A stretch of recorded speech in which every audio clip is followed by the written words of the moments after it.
Welcome to Global Perspectives. How bad is the state of the world? For answers, we turn to Van Rom with the National Intelligence University in Washington, D.C. Global Perspectives with Pulitzer Prize-winning commentator John Bercia. Welcome to the show, Mr. Rom. Thank you so much for inviting me. I appreciate it. There are so many ways we could go with this, but maybe for the benefit of the audience, could you tell us a little bit about National Intelligence University? Some may not be familiar with that institution. Yes, I'd be very happy to. The National Intelligence University is a fairly new organization in the sense that we now represent the entire intelligence community. But we actually go back all the way back to 1962, so 56 years now, when President Kennedy established the Defense Intelligence College in those days. And so we're a successor to that organization, but we do represent all 17 agencies of the intelligence community now. And it's a taxpayer-funded institution that's open to any direct hire federal employee. And as far as subjects that you can pursue there, are there unique offerings that aren't available at other institutions? Indeed, that's right, because you make a very good point that we're the only university that I'm aware of in the country and perhaps in the world where all subjects, everything that we teach is at a highly classified level. So everything is at least at a minimum secret level or above. And therefore our subjects, of course, are fairly unique in comparison to any other university. And the main campus is in Maryland, but you have facilities probably everywhere, I would imagine. You're absolutely right. Once again, we have our main facility, which is actually brand new and was designed and paid for by the former Director of National Intelligence, James Clapper.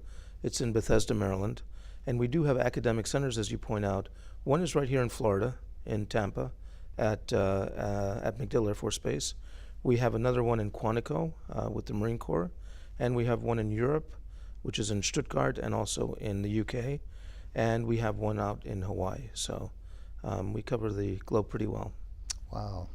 Well, we could probably talk about that for the entire session, but let's get into some of the issues. I was in a conversation a few months back with some reasonably high leaders in the Washington area. We were talking about where we are in terms of the state of the world, and one of them said, we're in the worst place we've ever been in my experience. And the other one said, well, hold on a bit.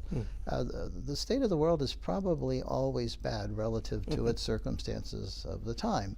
And so in some respects, maybe things seem worse now, but in other points in history, people probably thought the same thing. Where are you on that? Do you think it's the worst we've ever had, or is it just really complicated? Well, in a way, I agree with both of them. I tend to put myself in the latter camp a bit more, but I think what we've lost is, in a sense, that level of predictability, as you and I were chatting a little bit about. But predictability in the sense that we knew who our enemy was, and it was very clear the enemy we faced was the Soviet Union, principally.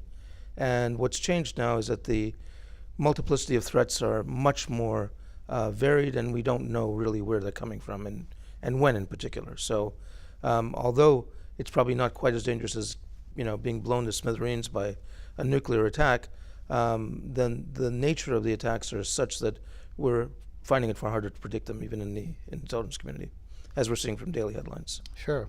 And even though you're here today speaking for yourself, you're obviously not speaking on behalf of the university or the U.S. government, but we don't want to get into those areas that are dicey, touchy, because they can affect things in real life. Thank you. Yeah. We know the impact of media.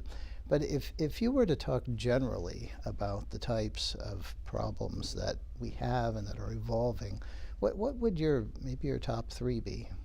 Well, no, that's a great question. I think number one for me might be really non-proliferation, because I think we're at a point now when a number of countries in the world might have access to nuclear weapons and to a nuclear capability, and I think that does make the world far more dangerous from our perspective, because when there was a small club, if you will, of countries that had those types of weapons and capabilities, it was far easier to sort of reach some sort of an accommodation, if you will, on that subject. The second threat that I think is really insidious and that we haven't paid sufficient attention to, it's my personal view, is climate change, which I think will have an enormous impact on the world that our children and grandchildren inherit.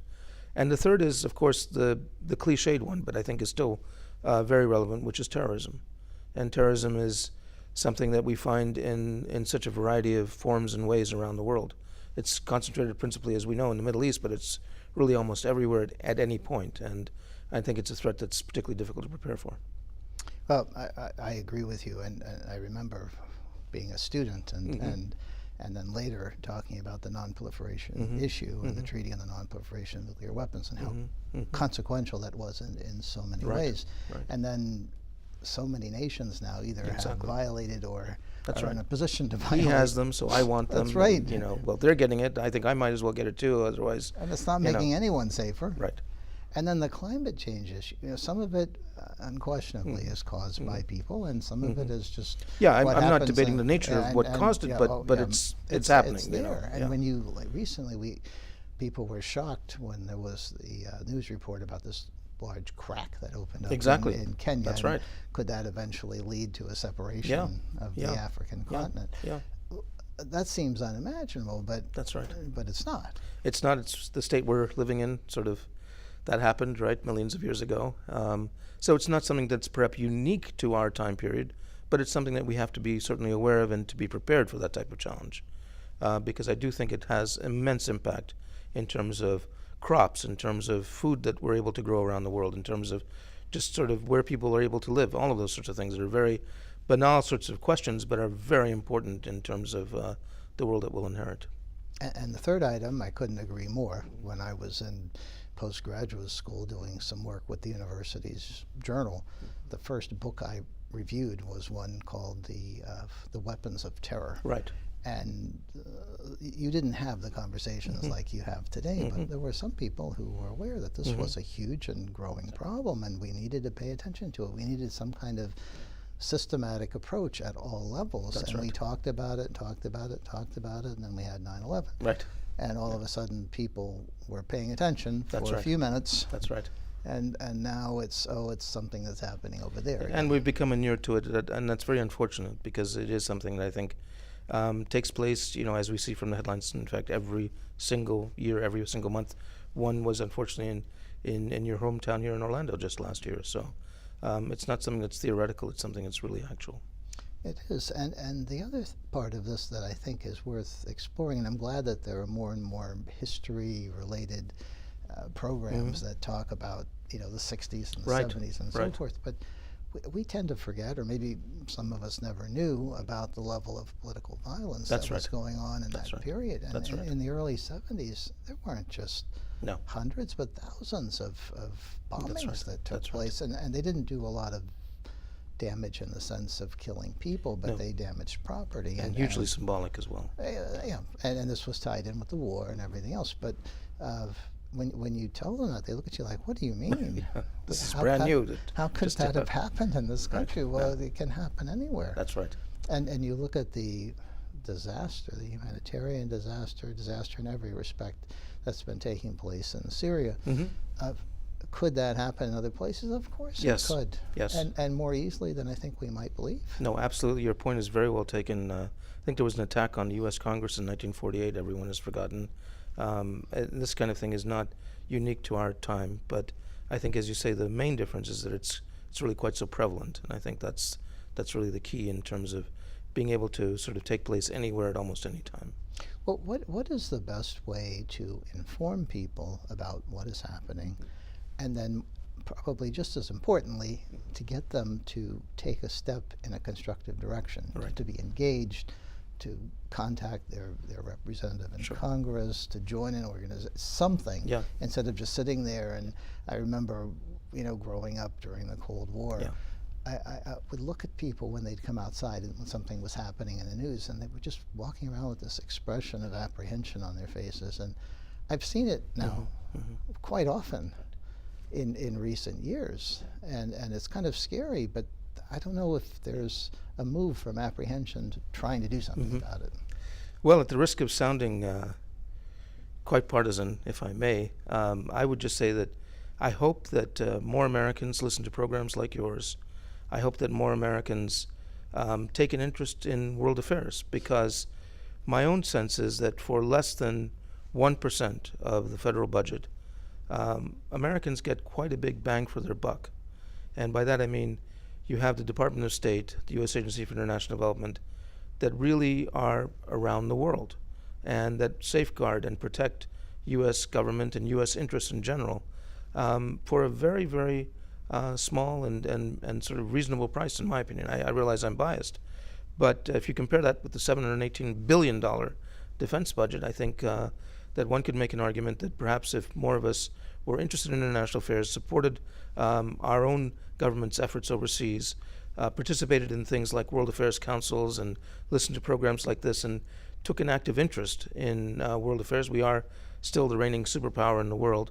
I think that would all be to the good, because oftentimes we assume that the best solution must be a military solution. And my own personal opinion, again, not speaking for the government or my university, is that many times diplomacy can work as effectively, if not even more effectively. I'm glad you mentioned that about our sole superpower status, because I mention that in class and in presentations from time to time, and a lot of people look at me like, well, what do you mean? As if that's strange. But you often are met by some unusual questions like that, or someone will say, well, what are you talking about as far as the way the world is constructed? The world is actually flat. And people are still trying to prove it, but it turns out that there's a large percentage of the population in this country that believes that. Indeed, and I think that there was a poll recently, if I recall correctly, that said, well, how much do you think we're spending on foreign aid and the State Department and so forth? And I think the figure was something around 25%. And, well, what do you think it should be? Well, certainly no more than 15%. And as I say, it's considerably less than 1%. So my only cause or argument might be that I think that 1% is very well spent. What you could do with 15%. What we could do with 15% is mind-boggling. Yeah. Well, if you were talking to a group of young people, maybe not quite in college, who are thinking about their careers, thinking about their futures, the kinds of things that they might like to do, and you were sort of trying to tilt them in the direction of international, yes, because it's just wide open. Yes, and I think, again, biased, but an amazing opportunity. But what kinds of things would you recommend to them to prepare themselves so that they can transition into this and be ready to take advantage of opportunities? Well, thank you again for that question. I always like to encourage young people to, first of all, as you say, to take an interest in the world. Whatever they may think, because of the size and nature of our vast power, we're going to have very significant interests around the world. And so I think starting at a young age to pick up whatever the equivalent of a newspaper is these days, and I'm afraid I'm not current with that, but some sort of way to keep up with current events, whether it's sort of online and in blogs, as long as you're obtaining a wide variety of information, I think that's key. But then also to study some fairly old-fashioned subjects like history and like geography, for example. I find geography is a really neglected subject. And then to hone your own communication skills. And by that I mean in particular, again, the classic sort of reading and writing skills that I think are not taught as well as they might be. That's my own personal observation teaching now. But in addition to that, think of the ways in which you might be able to be involved in the world. And there really are so many ways. But one way that comes to mind for a recent college graduate might be something like the Peace Corps, for example, that will send you to 169 countries around the world for the kind of experience that you might never have otherwise. And what Peace Corps volunteers often mention is that certainly they helped the country and the village and the people they went to, but they learned far more than they were able to give. So I think that's a really unique way to interest someone in international affairs. And what we find our Peace Corps volunteers make, for the most part, excellent Foreign Service officers. So, and again, the sine qua non, I think, for a person interested in international affairs, from my biased point of view, is a career in the Foreign Service, because you will never have any job in the federal government that allows you that kind of leeway and decision-making authority and just sheer fun, as you will, in the Foreign Service. A lot of times when I mention Peace Corps to students, they're interested, and then the parents not so much. I see. But relatively speaking, this is still a pretty pretty safe It is. activity. It is very safe. And generally, if it goes okay, you don't hear anything. But That's if right. something goes wrong, the parents come back and say, "Oh, you said." The program, as you know, has been in existence since 1961, and I think the number of unfortunate incidents we've had has been really very, very small. I'm not saying it never happens, but you know, we have about 60, I think 65% of volunteers that are female, and for the most part, almost all of them have great experiences overseas. So I think it's a pretty safe, knock on wood, type of experience to have. I'm glad you mentioned that, because the role of women in society here and around the world is being discussed more than I remember it in my lifetime, and this is a good development. Yes. And at the same time, there are certain fields that not as many women historically have gone into. That's right. This being one of them, although Yes. the numbers are changing, Yes. and the students and the classrooms at Yes. the college level are very much representative of the population in terms of gender, which is great. In some cases, the women outnumber the men by a fair number. That's right. A lot of the classes.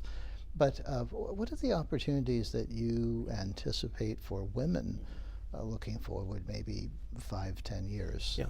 Especially given the Yeah. complexity and tumultuousness of the Sure. environment. Well, as you note, in the federal government, we're unfortunately quite underrepresented in terms of female participation, particularly at senior levels.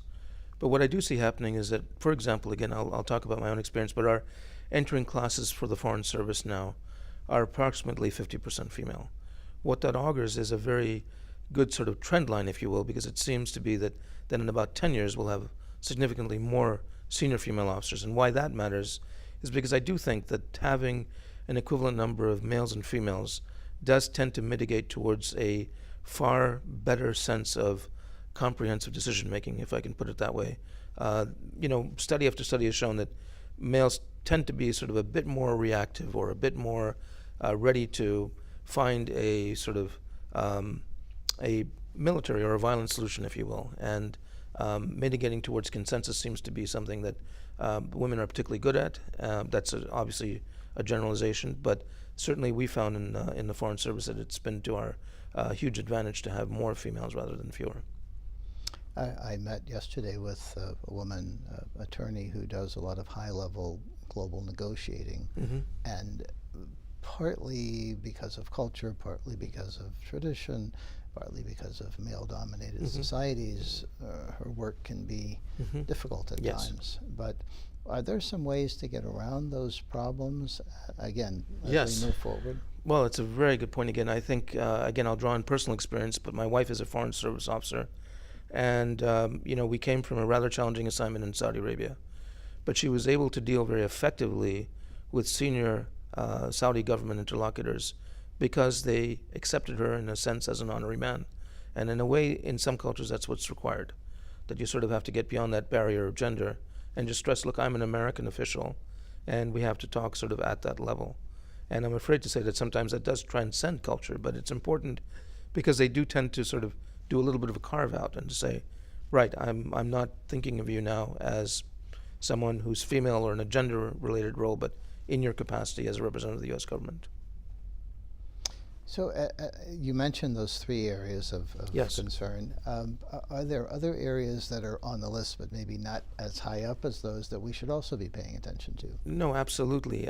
In my own sort of area of expertise, if you will, I focus very much on the former Soviet Union and on the Middle East. And I think what's going on there is very, very interesting because we're starting to see a number of new actors emerge. We're also starting to see the beginnings of the old sort of autocracies diminish. And by that I mean the United States has relied principally on relationships with some very sort of key kings, for example, around the Middle East that I think are now on their way out for the most part. Or if they're not on their way out, they're facing a great deal of pressure to change. And we should be supportive of that change. That's my personal view.